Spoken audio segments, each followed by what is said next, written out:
4 materi. Dari pemateri 1 ada Bu Ola, Pak Reza, Bu Yulia, dan ada Bu Desi. Untuk yang pertama, ada pemaparan materi dari Bu Ola mengenai kondisi ideal. Ya kita bilang yang ini juga proses CBG juga banyak perkenan dan di hari juga gitu ya. Jadi silakan tanyakan kita. Terima kasih ibu-ibu ada mahasiswa. Ini qadarullah Pak. Esa Unggul itu beberapa tahun yang lalu sebelum dari desa sudah kerjasama dengan saya. Jadi memang kalau sekarang kita lihat banyak metode-metode pengawetan makanan dan lain-lain yang sudah banyak, tetapi ketika mau menyimpan pun walaupun makanan pengawet juga ada aturan yang harus diikuti bahan itu, apalagi misalnya bahan-bahan. Jadi kalau bisa langsung simpan ke freezer gitu, atau misalnya ke kalau kulkas ada 2 ya yang di bawahnya dulu gitu. Tapi kalau misalnya memang pengen buat waktu yang lama, boleh langsung dimasukkan ke dalam freezer terlebih dahulu.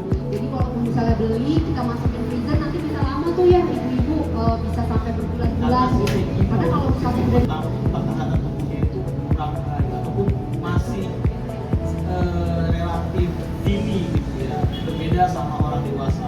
Orang dewasa tuh kalau kita makan makanan yang agak-agak kurang higienis ya nggak apa-apa, sakit perut biasa, nggak diare gitu ya.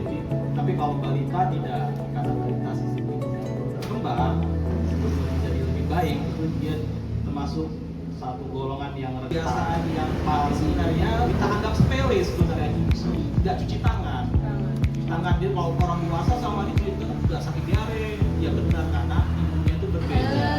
Jadi kalau Saya ini sharing, bukan mengajar ya ibu, saya sharing karena saya tahu bahwa ibu-ibu sudah pandai lah di rumah ya, karena bahagianya di rumah itu pasti salah satu tolak ukur yang ada 7 langkah yang perlu diperhatikan pada saat kita memberikan makanan kepada bayi, karena itu tadi sangat berisiko. Kalau misalnya ke orang tua, mungkin kita kasih ke orang tua itu tidak terjadi apa-apa, tapi kalau misalnya sudah dikasih ke anak-anak akan diare ya, itu yang untuk air minum ibu-ibu boleh nggak ada bakterinya? Tidak boleh sekali. ya, makanya harus ini tadi saya pintar ya Bu, CTPS apa Bu, coba ini CTPS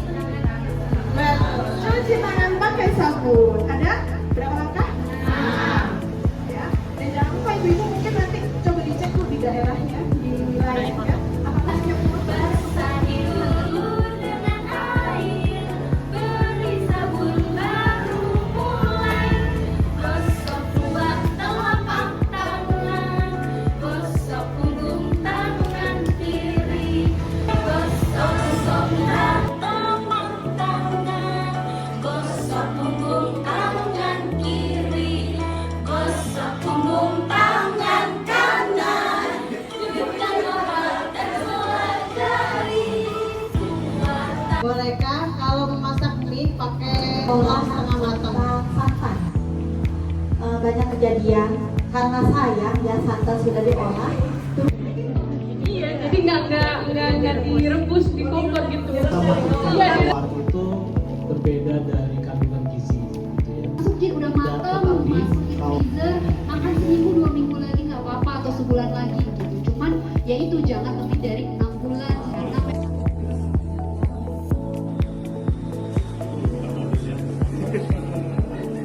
Saya setelah mengikuti kegiatan kapasitas kader Posyandu melalui edukasi, tambah wawasan, terus seru, terus yang tadinya tidak tahu jadi tahu. Pokoknya luar biasa pesannya, semangat terus mahasiswa. Esa Unggul semoga berkah ya, sehat selalu, panjang umur ya, selalu memberikan ilmunya yang terbaik buat kita-kita dan manfaat ya ilmunya. Makasih banyak. Kita jadi tahu bagaimana cara mencuci, bagaimana cara membersihkan buah dan sayur, dan bagaimana cara mengolah makanan.